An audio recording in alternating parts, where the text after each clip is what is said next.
And we are live. Good morning, Crypto Warriors, and welcome back to the Gentlemen of Crypto, episode 333. Today is Wednesday, January 30th, and I'm King. And I'm Bitcoin Zay, and we're here to bridge the gap between cryptocurrency and the community Monday through Friday at 10-ish. At 10-ish. Oh, yeah. And as we get going, who was that free Cryptocoin winner from yesterday? Oh, yeah. So our winner from yesterday was Achilles16. Shout out to you 16. for your comment about the physical banknotes that should have the blockchain on it, whether or not it should. He basically said it was a terrible idea because there's no reason to track you with physical notes, and I tend to agree with him. So shout out to Achilles16. We'll be sending those free Cryptocoins. Thank you. Give some quick shouts to everybody coming in. What's going on? Antonio from the UK, Torrance J Playlist, SJ Smith, 333. What up, Jizzy Matt? Welcome, yeah. Shannon Allen, Torrance J Playlist.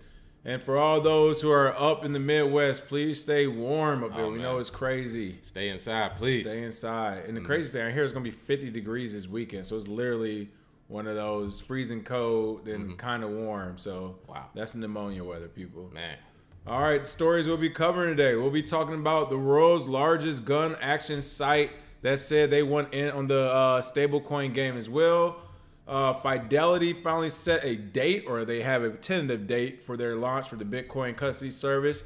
Cryptopia is still under attack. The beatings will continue till morale improves. My military folks know what that means. Iran back in the news as well from that article a couple of days ago. They're actually naming countries that they are trying to get to use their own crypto. Then we're going to go over to Gaza Strip, where Hamas are saying they need to be funded in Bitcoin to combat their financial isolation, something we often talk about here. And last but not least, we'll be ending on a goodwill story with Wikimedia partnering to accept crypto as well. So, as we said, this was a studio. You had the whole do-do-do-do-do. Top story. World's largest gun auction site, gunbroker.com, to add stablecoin Freedom Coin. Why not? Last year it was a blockchain stimulus package. This year it's a stablecoin stimulus package. And it goes, hey, you can coin that here. You heard it first. What's going on with Gunbroker? This is wow. Man. Talk about lofty goals. Exactly. And I can't say I didn't see this coming, but United States-based firearms marketplace Gunbroker.com will integrate a new stablecoin dubbed Freedom Coin. Freedom as a payment method, which it's a lot of dog avies, and I Love America avies excited today. But blockchain startup ICOX Innovations announced the coin today as a new regulatory compliant corporate currency. Jesus, they just keep adding words to it. Everything but a cryptocurrency. However, the token will be released. And because of their website actually getting over 4.7 million customers and 600 million in transactions, this seems like a big deal. Freedom Coin is pegged to the US dollar. So you're basically trading one for one, your dollar for Freedom Coins. And then you use those Freedom Coins to purchase at their store. I'm sure they'll have deals like 10% off if you use Freedom Coin, or buy one get one free. And we've already said crypto is a good reward system if you want to use it. They will have KYC. They will have the anti-money laundering laws. They gonna have all. You talking all about of that's gonna be guns and money? Oh man. What president guns was and butter, baby? What was the president that said something about that? That's where actually the baby boy got it from. I can't think of the president. Was it FDR? Was it FDR? Whoever remembers the president? He said guns or money basically. Yeah. And they're about to have both. That's a deadly combination. Yeah, Freedom Coin. Yeah, this is almost as bad as Whopper Coin. You're right, just right. This is something that we've said that every industry could do it if they wanted to. You could just peg it one to one, buy our coin and use it. However, do you really want to have a different coin to go to the dentist, a different coin to go hiking, a different coin to go buy guns, a different coin for your car? No, and nobody really wants to do all that. So, this is good for them, good promotion. We're talking about it. Other people, I'm sure, will. And it fires up a good debate, good old Second Amendment, folks. People, if you want real freedom, this is a step towards it, but, it's still not completely decentralized. So, listen, this stablecoin stimulus package, people, this is exactly how we saw the blockchain stimulus package start last year, 2018. Where everyone just wanted to throw blockchain Long Island iced tea, like you said, the Whopper coin. It was all time. Everybody was jumping on it. It was all type of restaurants. It was the gimmick, right? Yeah. We said the stable coins are basically exchanges for the wealthy. So I think we'll also see this stablecoin stimulus package start to pop off now with these companies, because you know what? While it doesn't have to be their whatever, what are they calling it? Freedom coin or whatever? Freedom coin. While it doesn't have to be the freedom coin, their actual use case for having a token is legitimized. It's saying, hey, you can't use credit cards, you can't use cash to buy these weapons. Somebody got to buy these guns, and you all can do it now with digital payments. Again, Get up on this of course, they're trying to be greedy just to have their own thing, or maybe they just want the media attention because if they really care, they could just say, well, do it with Bitcoin or do it with Monero, Zcash, or something like that. Cryptocoin, you could do it with Cryptocoin. But shout out for them for being the first ones to think about it in that industry. As you said, it is needed, and I think we'll see a lot more of this stablecoin stimulus package pop off this year. Exactly. It's going to happen. Bitcoin. We need Freedom Coin. Listen, all right, Bakecoin. There we go. The Bacon Coin. Yeah, Bacon Coin was better. You remember Bacon Coin actually went high. At its all-time high, you could get 13 strips of bacon with one coin. That was amazing. Hey, man, that was a good. That was a great deal. Great volatile coin there. Right. The amount of bacon. But it is funny, they just basically looked at Bitcoin. It was like, nope, we want Freedom Coin. Right. Give us some Freedom Coins. Well, I want to know how long it's going to last. So they're going to get away with it. You know how it is. The first 2 or 3 might get away with it. By June this year, when, I don't know. I'm not going to mess with Wendy's because their Twitter is vicious. Who can we pick one that takes L's all the time? I don't know. Like, by the time. Yeah, in and out. There we go. By the time they have the in and out stable coin, that's when the regulators are going to be like, oh, y'all thought we weren't going to tax this either? Oh. I want in. Like French fries. I want freedom fries. Right. Freedom fries. There we go. But so it'll be pretty interesting to see. But you heard it here first, Gentlemen in Crypto. We're calling the stablecoin stimulus package this year. We think it's coming because now, I mean, this is what, number 4 or 5? I mean, yeah, it's about the 5th one, and it's also Rich Man's ICO. Right. Again, like I said, they'll charge you a fee to buy their coin, and then they'll get it on the back end. Trust me. There we go. All right, next up, report Fidelity sets March launch date for Bitcoin custody service. Oh yeah, just, pushing it back. I would say at least we got a month in there because sometime this year. It's like Dr. Dre's gonna drop a new record before they drop this custody service. I was saying Detox coming out. American investment firm Fidelity, which administers over $7.2 trillion in client assets, will purportedly launch its Bitcoin custody offering in March. Bloomberg reported yesterday on January 29th. All right, is this an accurate, reporting, an accurate statement? Is this right this time? Are they going to hit us with the flip flop? Yes. The market's down. Are you saying yes already? It's going to happen? Yeah. Okay. Well, it's funny. So pending market. Yeah. Just look at the wording of the quotes they put. It said, over the next several months, we will thoroughly engage and prioritize prospective clients based on needs, jurisdiction, and other factors. So basically, they're going to choose the people that they want to be able to use this for. And, they're aiming for March, but I seriously doubt it. They keep pushing it back. Keep pushing it along. Keep pushing us along. It's basically the carrot on the stick at this point. And we're all, a little too slow. We can't catch up with it. We're never going to be able to put our finger on when it's coming out, simply because I think it is very bullish if the underlying asset is Bitcoin. If they have to buy Bitcoin in order to settle the actual trades, then that's definitely bullish. So they got to keep pushing it back. They have to be on point because Fidelity can't have a product that doesn't work. You can have some scam ICOs, you can have some apps that don't work. Fidelity can't do that. So, this will be pushed back a little bit. And I think, in my opinion, it'll be even further, maybe closer to June. And honestly, I think they're also just trying to look like geniuses. They want to catch the beginning of a good bull run, so they are made out. Look, this is what we can do for you. I mean, you know how that goes. The money in the pot really gets stirred after that. So I think they're just waiting to look like geniuses. Donald Muhammad, thank you. Smash the like and share button, people. We have to say that we appreciate you all for supporting us. However, we looked at those analytics yesterday. Those shares are very low. It makes no sense. This chat room is popping. Like and share. And everybody on Facebook, share it as a watch party. Yes. Share it as a watch party instead of regular. So. We have to fight these algorithms back, all right? I mean, unless y'all like boring news. I mean, maybe you like boring news in 10 a.m. I don't know. Maybe you like hearing news in a funny accent and monotone. Hilarious, but true. Kevin Hodges said coins can circumvent federal gun laws. The reps a pre-purchase, walk in and walk out the same day with one. Yeah. There we go. In a lot of states, All right. Next up, again, top news segment.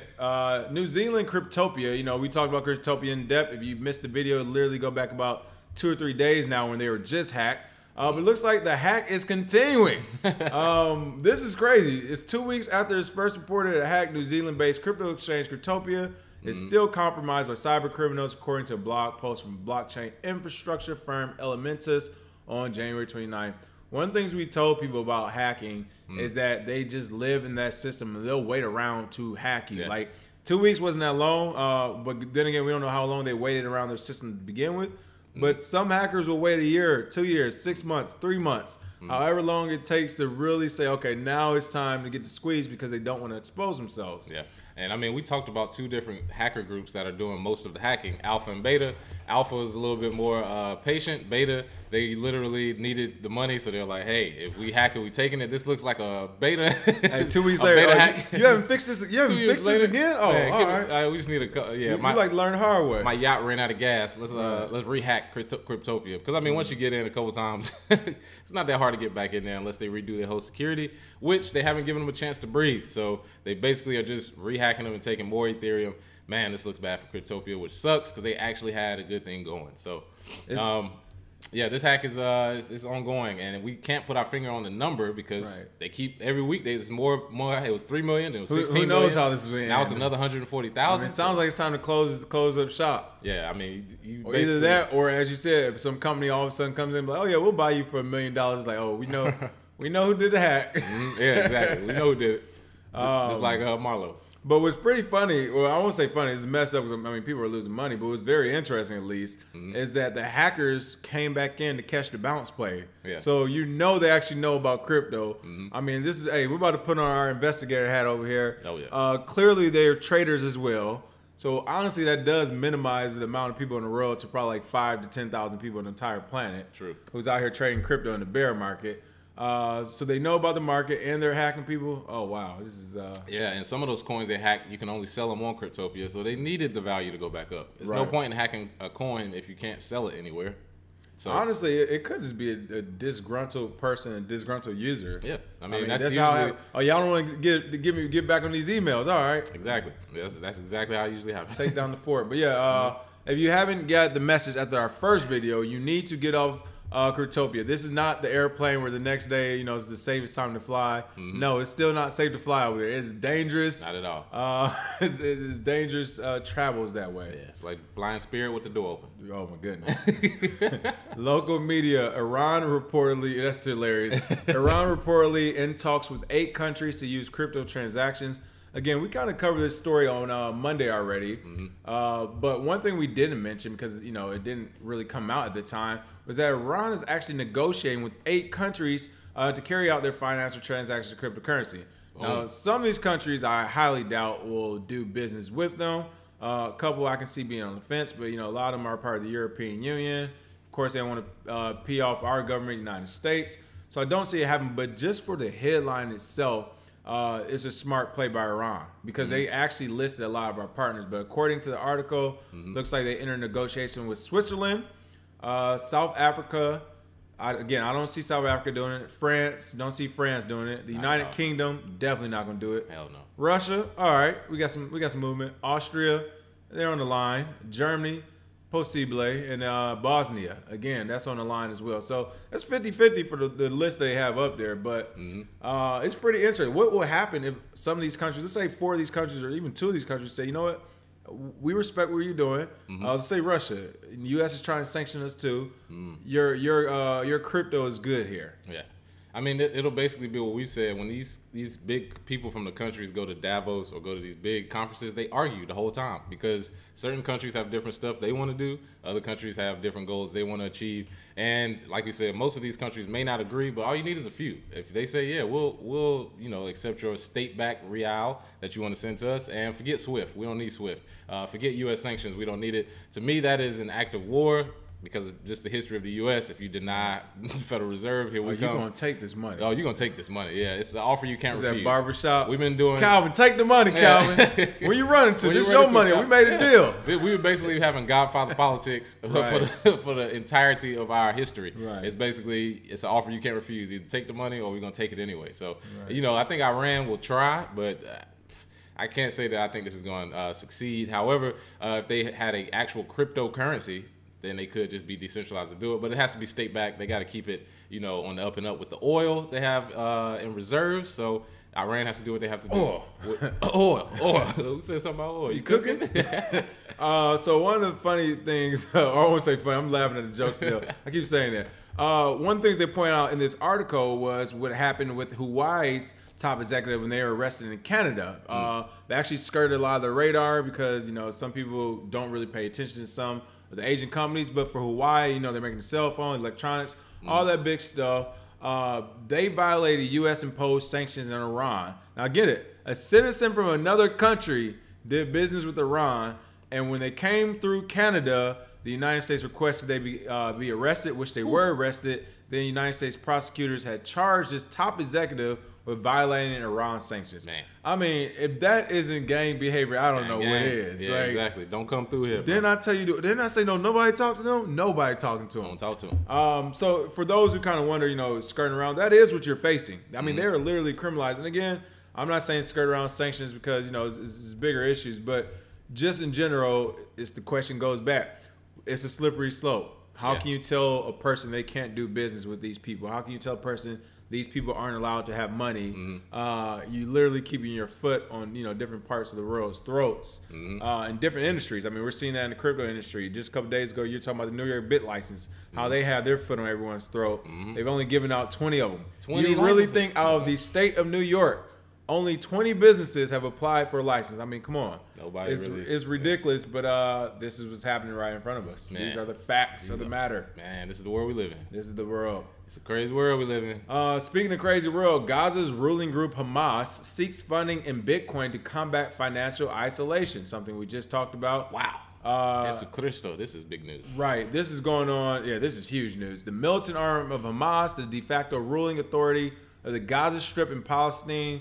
Of course, if you've ever paid attention to politics over there, you know they have been fighting literally nonstop for forever. Decades. It has appealed to supporters to send its funds using Bitcoin. The appeal was made via the official Telegram channel of Abu Obida, a spokesman for the Hamas Izz-ad-Din al-Qassam brigades on January 29th. I think I actually pronounced that very well. That's what I'm talking about. I just want to throw that out there. People let's get it. Been working on these syllables and vowels. Oh, yeah. Hella syllables. All right. This is crazy. Yeah. I mean, to me, this story is as big as when Halal said Bitcoin was allowed. You know, you start talking about 25% of the world's population is Muslims. They say it's allowed to be used.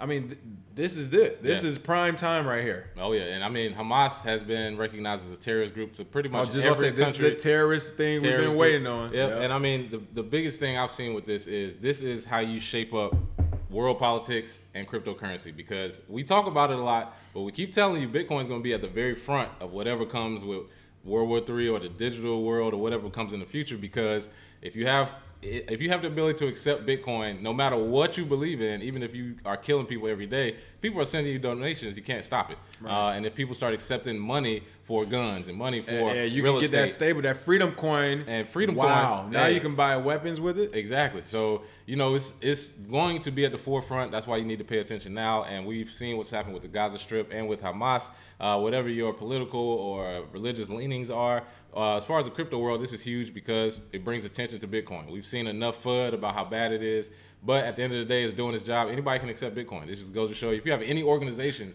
no matter how bad it is, there's no way to stop you from accepting money now. There is no ban on money. Yeah. And the interesting thing about it, again, for those who might be new, we've been saying that the big event for Bitcoin in the United States is when the United States finally blames a terrorist attack on Bitcoin, and this definitely is the inception of that. I mean, this is definitely the inception of that. But regardless, the bigger issue at play is if places like the United States, Canada, UK, all these big European, Western dominant-led countries were to accept crypto or Bitcoin specifically and make it a positive thing, then this wouldn't be the leading message for it. Yeah. But you know, like you said, they're fighting back so hard. They're literally just burying themselves deeper. But you know, now these people have an opportunity to make headlines saying, "Hey, give us the Bitcoin." Then, when in reality, when in reality, everyone can be using it. It's not like that big of a deal. But don't be fooled, people. They're definitely gonna make this a big deal.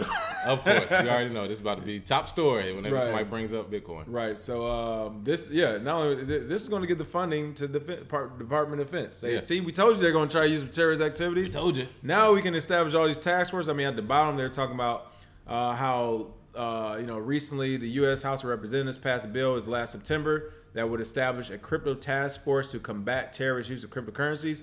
When literally this is like the first terrorist group to come out and say they're going to use cryptocurrencies or however you view them, whether they're terrorists or not, to wherever you're at in the world. True. But in general, you know, this is what the government is like salivating at the mouth right now. I said that wrong, but they're just fawning right now because it's like finally we can blame Bitcoin on a terrorist attack.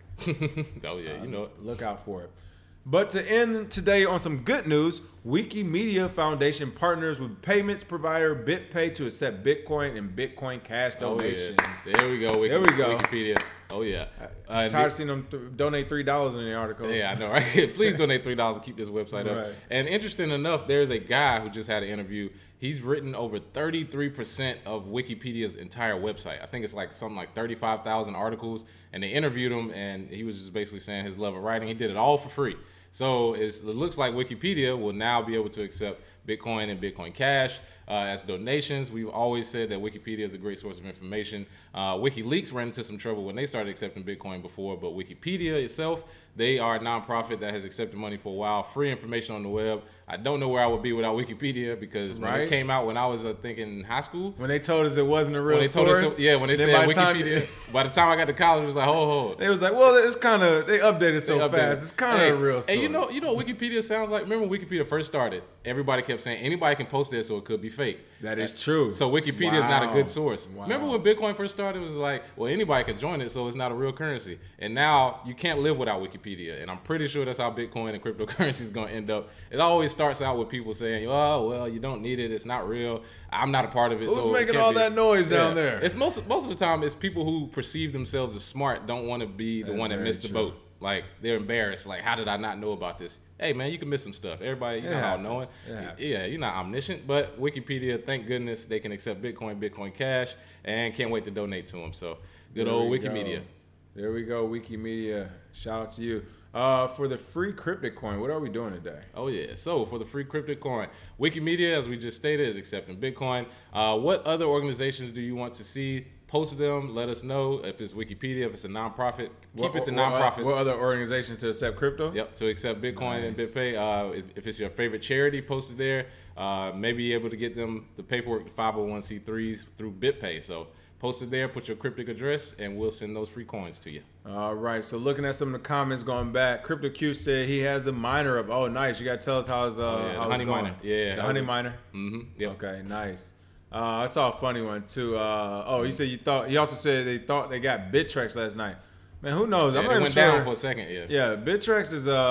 We told you gotta be careful on Bittrex, man. They have pulled some shady moves over the last couple of years. Very, very shady. S.J. Smith said Canada turned into a Dateline sting. I know.